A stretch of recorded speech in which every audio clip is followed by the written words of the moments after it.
You thought the gene pool was safe? Think again. We've found 10 festive geniuses who treated Christmas like a full-contact sport and lost hard. From kitchen experiments that turned into indoor fireworks to high-voltage tree disasters, this is proof that holiday spirit supercharges bad ideas. This isn't a cozy countdown, it's a safety briefing with punchlines. Do not attempt any of this unless you're trying to audition for Part 4. 1. The pressure cooker. Ham. The holidays are a time for slow-cooked meals, family bonding, and the occasional catastrophic kitchen explosion caused by pure, unadulterated impatience.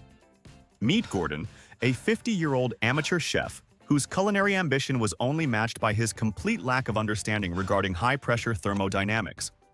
It was Christmas Day, 4 p.m., and Gordon was in a full-blown panic. The in-laws, a notoriously judgmental group of people, were arriving in exactly 1 hour, and Gordon had made a fatal error. He had forgotten to put the massive 15-pound holiday ham in the oven that morning.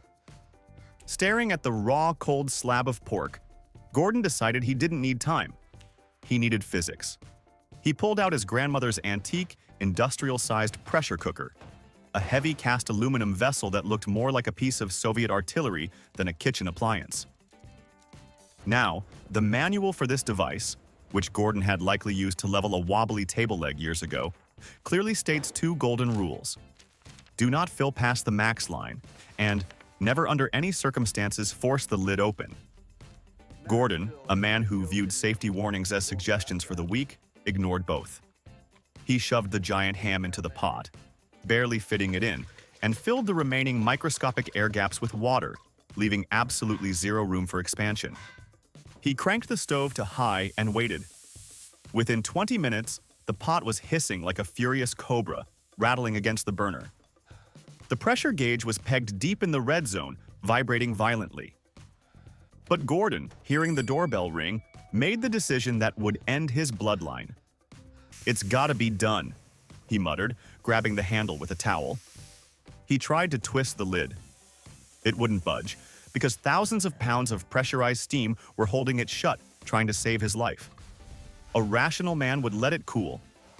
Gordon, however, was a man on a deadline. He grabbed a pry bar from the junk drawer for leverage and used his full body weight to force the locking mechanism. He succeeded. The latch gave way. Instantly, the superheated water inside, which was well above 212 degrees but kept liquid by the pressure, flashed into steam. The expansion ratio of water to steam is 1 to 1600. In a microsecond, the pot didn't just open, it detonated. The heavy cast aluminum lid blasted upward with the kinetic energy of a cannonball, catching Gordon directly under the chin. The impact was instant and lights out. The ham, now a supersonic projectile, followed the lid, embedding itself in the ceiling drywall with a wet thud.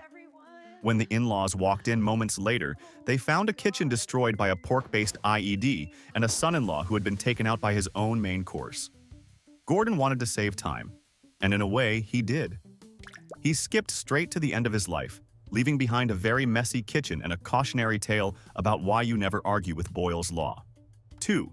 The Snowblower Panic. There is a specific blinding rage that consumes a suburban father when machinery fails him in the freezing cold. And this rage was the undoing of Mark, a 35-year-old accountant who valued punctuality over limb retention. It was Christmas Eve, and a heavy, wet blizzard, the kind meteorologists call heart attack snow, was pounding the suburbs. Mark's extended family was due to arrive for the big holiday party in exactly 10 minutes, but the driveway was buried under 2 feet of sludge. Mark fired up his beastly 2-stage snowblower, a machine designed to chew through ice banks. He was making good progress until, with a sickening thunk, the auger jammed. The wet, sticky snow had compacted into a concrete-like block inside the discharge chute. The engine sputtered but kept running, the belt squealing in protest. Mark stood there, freezing, watching the clock tick down. He knew the safety rule. It was printed in bright yellow stickers all over the machine. Turn off engine before clearing clog. But turning it off meant restarting it, and the pull start was finicky in the cold.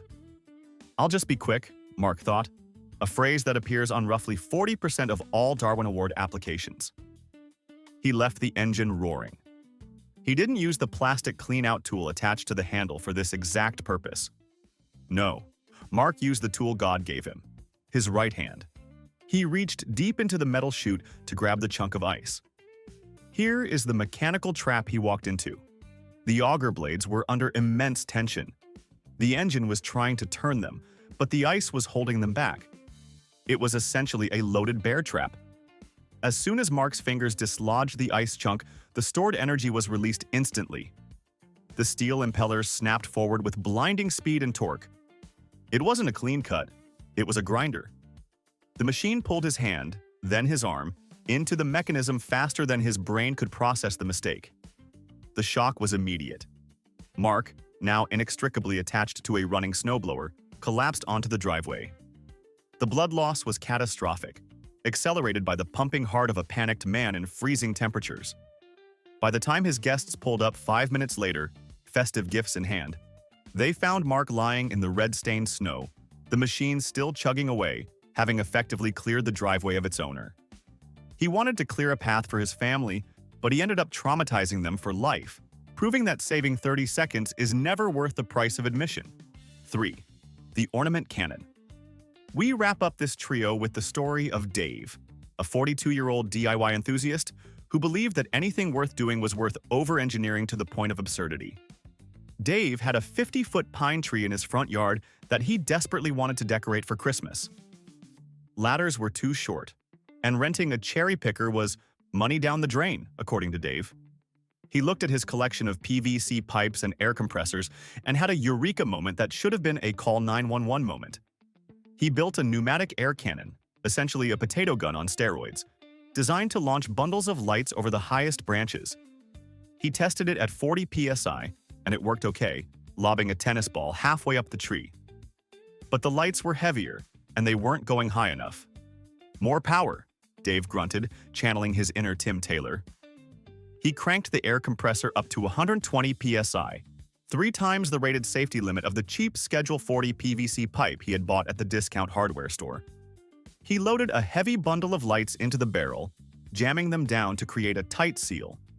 He rested the breech of the cannon against his shoulder like a bazooka, aiming almost straight up at the treetop, his face pressed against the plastic chamber to aim. He had essentially placed a plastic pipe bomb next to his ear. He pulled the trigger valve. The compressed air rushed into the chamber with incredible force, but the bundle of lights was wedged too tight. It didn't move fast enough to relieve the pressure spike. The PVC pipe, brittle from the freezing winter air, couldn't handle the stress. Instead of launching the lights, the breech of the cannon exploded. Shards of sharp, jagged white plastic flew outward at the speed of sound. Dave took the brunt of the blast directly to the face and neck. A large shard of the pressurized chamber acted like a jagged dagger, severing his jugular instantly. He dropped to the lawn, covered in unstrung Christmas lights and pieces of his failed invention. His wife, watching from the porch, witnessed the loudest and deadliest decoration attempt in neighborhood history. Dave proved that while PVC is great for plumbing, it makes for a terrible firearm, especially when you hold it against your head. He aimed for the stars, but he was taken out by the plumbing aisle, leaving behind a half-decorated tree and a very confused police report. 4. The drone mistletoe. The intersection of holiday romance and high-speed aviation is a perilous place where few dare to tread. But our next Darwin Award winner, a 29-year-old tech entrepreneur named Jason, decided to set up camp right in the middle of it. Jason lived in a hyper-modern, open-concept home with a grand, 2-story foyer, a vertical space that was crying out for a festive sprig of mistletoe to encourage holiday smooching. However, Jason viewed ladders as analog tools for peasants and the elderly. He was a man of the future, a disruptor, and he owned a $2,000 professional-grade racing drone with carbon fiber propellers that spun at 30,000 RPM. His brilliant, lazy plan was to attach the mistletoe to the drone's undercarriage and hover it above his guests, creating a dynamic, high-tech, romantic gesture. It was a plan that ignored the fundamental difference between outdoor and indoor flight dynamics. Jason stood in the middle of the crowded foyer, piloting the beast via FPV goggles, while the drone hovered ominously near the ceiling, sounding less like a festive helper and more like a swarm of angry mechanical hornets. Now, here is the technical glitch Jason missed in his hubris. Commercial drones rely heavily on GPS satellites for stability and position holding. Inside a house with thick concrete walls and steel beams, GPS signals are blocked. This forces the drone into attitude mode, where it drifts wildly based on air currents and inertia, requiring constant, expert manual correction.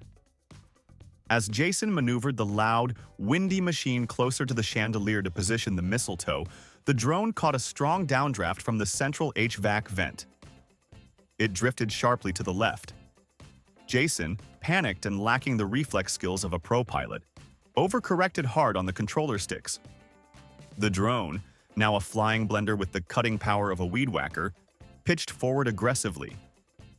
Instead of hitting the chandelier, it dove in a parabolic arc. And where was Jason standing?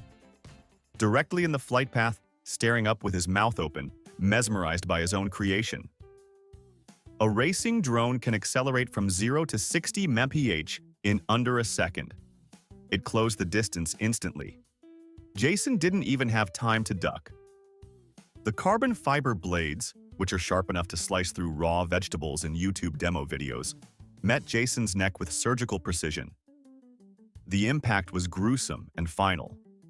The propellers shattered on contact, but not before delivering multiple deep fatal lacerations to his carotid artery and jugular vein. Jason collapsed on his expensive marble floor, the drone buzzing angrily beside him like a confused, murderous insect. His girlfriend walked in expecting a kiss under the mistletoe and instead found a scene from a sci-fi horror movie. Jason wanted to elevate his holiday game, but he forgot that indoor airspace is a no-fly zone for a reason. He died by the sword, or rather, by the rotor, proving that some traditions like using a cheap plastic stepladder exist because they don't involve accidental decapitation by a robot. 5. The Sleigh test pilot. There is a dangerous, undocumented hallucinogen that seems to affect suburban fathers in late December, convincing them that they are essentially professional stunt coordinators and that physics is a negotiable concept.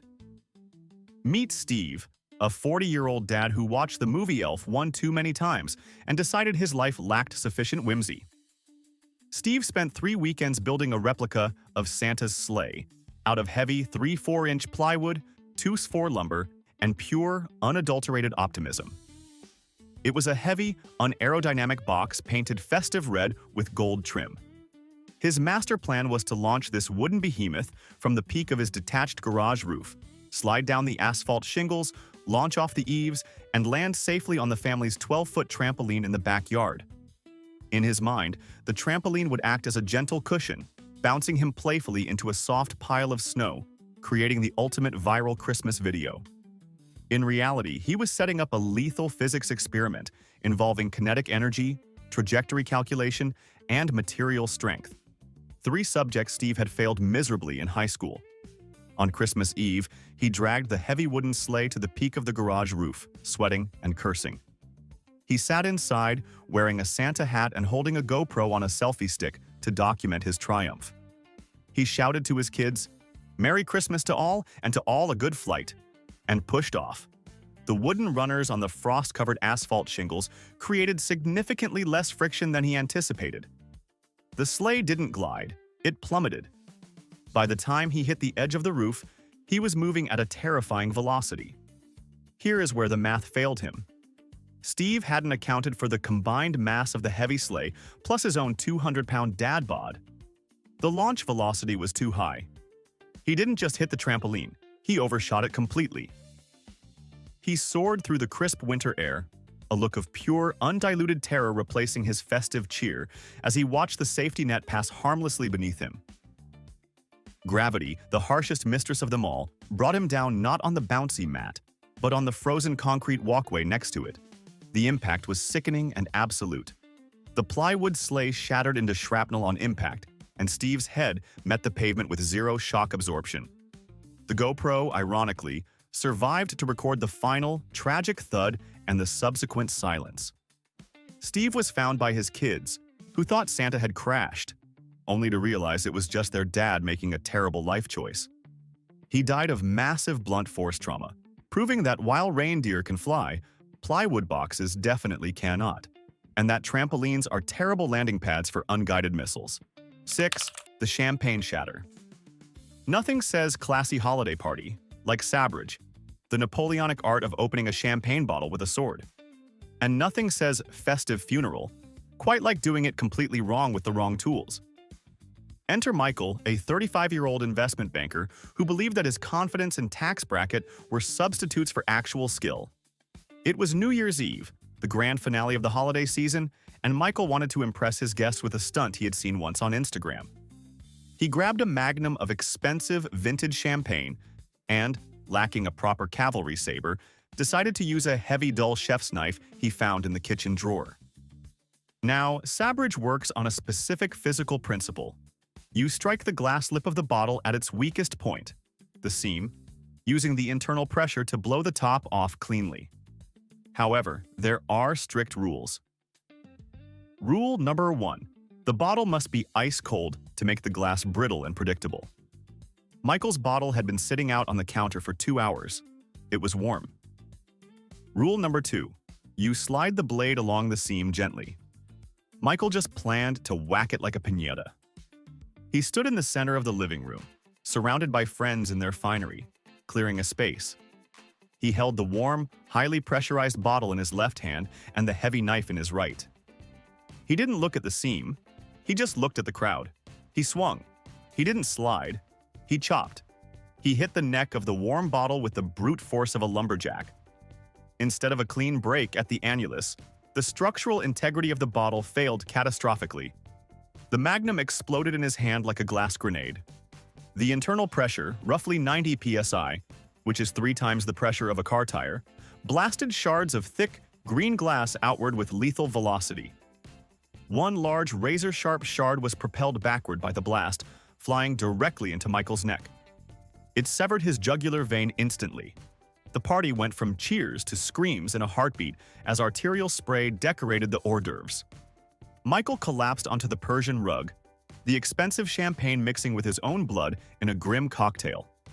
He died before the ball dropped in Times Square, a victim of his own hubris and a complete lack of thermodynamic knowledge.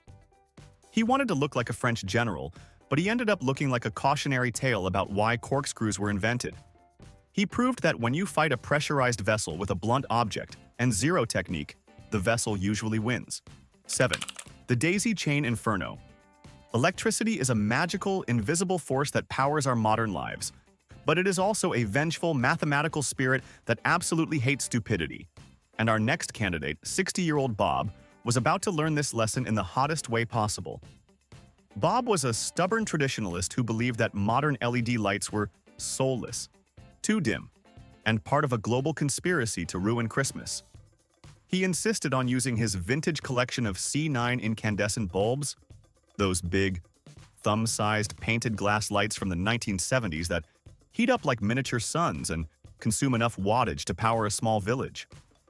Bob wanted his tree to be visible from the International Space Station. He had accumulated 50 strands of these energy hogs over the decades. Now, any first-year electrician or even a person with basic common sense will tell you that you can only safely connect about 3 strands end-to-end before the current flowing through the thin copper wires exceeds their rating. This is called daisy chaining, and doing it to excess is a major fire hazard. Bob, however, viewed circuit limits and safety ratings as government propaganda designed to limit his joy. He plugged all 50 strands into a single, terrifying megachain, creating a continuous loop of resistance that spanned the entire circumference of his massive spruce tree. He then plugged that monstrosity into a single, ungrounded 2-prong outlet in his 1950s-era home, using a cheap plastic adapter. The result was blindingly bright. The tree glowed with the intensity of a nuclear reactor meltdown. Bob was so proud of his work that he decided to sleep in the living room recliner to admire it, basking in the warm, cozy glow. But the warmth wasn't just coming from the bulbs. Inside the walls, the ancient cloth-wrapped copper wiring, which was rated for maybe 15 amps, was currently drawing about 40. It was glowing cherry red, melting its crumbling rubber insulation and turning the dry 70-year-old wooden studs into kindling. While Bob dreamed of sugar plums and high electric bills, his wall cavity turned into a blast furnace. The fire didn't start on the tree. It started inside the wall behind the outlet, creeping up the studs silently. By the time the smoke detectors finally screamed, the room was already filled with thick, toxic black smoke from burning plastic and drywall. Carbon monoxide, the silent killer of the holidays, lulled Bob into a deeper sleep before the flames even reached him. He didn't cough. He didn't wake up. He simply transitioned from a nap to an eternal slumber, surrounded by the lights he loved so much. The fire department later noted that the single outlet had fused into an unrecognizable lump of molten plastic and copper, a monument to Bob's refusal to understand Ohm's law.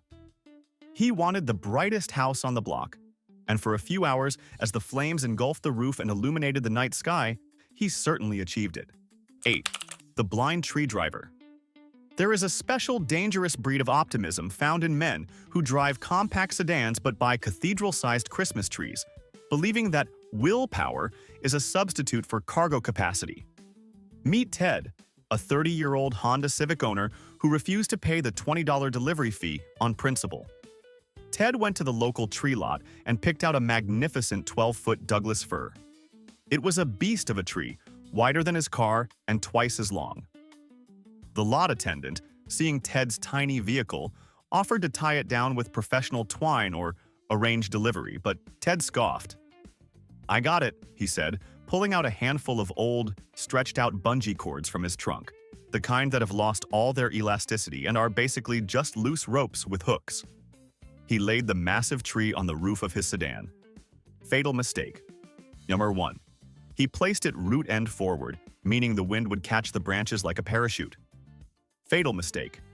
Number 2. He secured it only with the elastic cords, hooking them to the plastic rain guards. A bungee cord allows for movement. It stretches.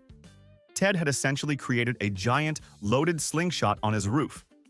He drove off, the tree bouncing ominously with every pothole. He merged onto the highway, hitting 65 miles per hour.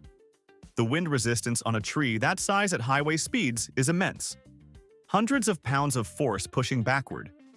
It pushed against the branches, stretching the weak bungee cords to their absolute limit. Then, traffic ahead suddenly slowed. Ted slammed on the brakes. Physics took the wheel.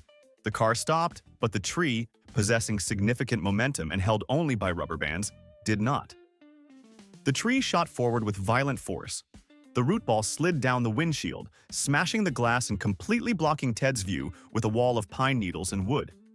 He was now driving blind at 60 mph, with a forest covering his glass. Panic set in. Instead of braking smoothly in a straight line, Ted jerked the steering wheel to the right, instinctively trying to shake the obstruction off his car. The car careened across 3 lanes of traffic.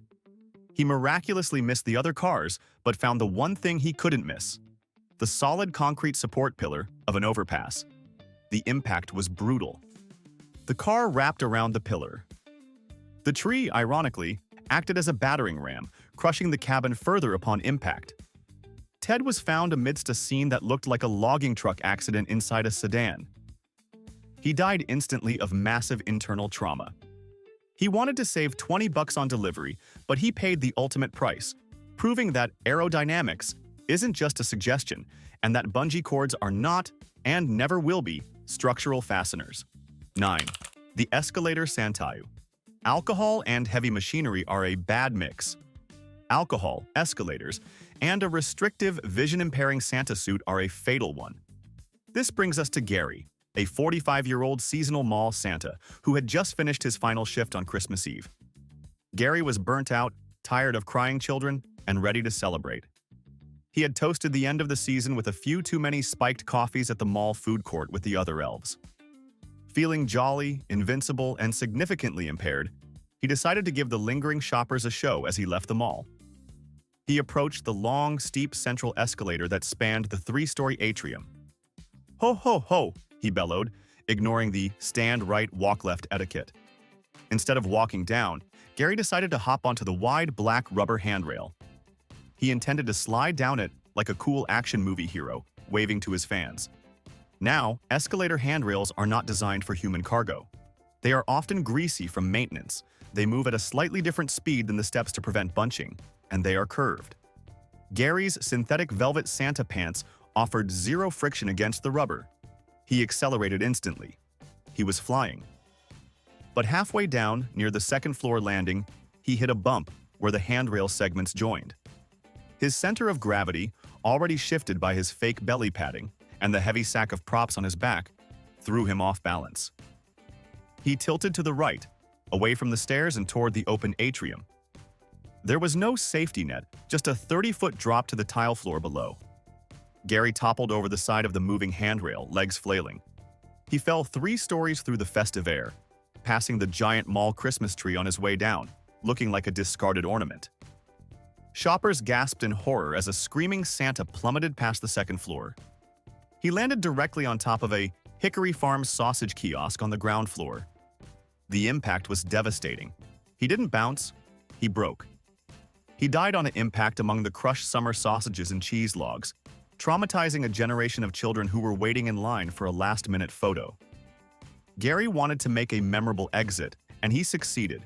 He is now the reason that mall has "Do Not Ride" handrails, signs posted every 5 feet. He proved that the laws of gravity apply even to St. Nick, and that the only thing sliding down a handrail gets you is a fast pass to the morgue. 10. The Reindeer Rodeo. We conclude with the story of Brad, a 24-year-old frat brother who thought animals were just fuzzy props for his social media content. Brad was at a pop-up winter wonderland, petting zoo and Christmas market in the city. He was intoxicated on overpriced craft beer and unearned hubris. In the center of the zoo was a high-fenced pen holding a massive male reindeer, a bull caribou. The animal was in rut, a period of high testosterone and aggression where males fight for dominance.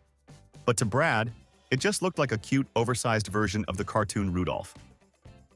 "I'm gonna ride him," Brad announced to his friends, handing one his phone to livestream the event for his 12 followers. He hopped the double-reinforced fence, ignoring the bright red "Danger Wild Animals" signs. He approached the reindeer, arms wide, making cooing noises.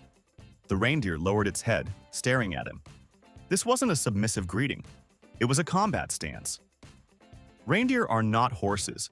They are wild animals of the tundra designed to pull sleighs and fight wolves. As Brad tried to throw his leg over the animal's back for the ultimate selfie, the reindeer exploded into action. The animal whipped its head up with terrifying speed. Its antlers, which are essentially multi-pronged bone spears, caught Brad in the chest and abdomen. The force was immense. Like being hit by a motorcycle, it tossed him into the air like a rag doll.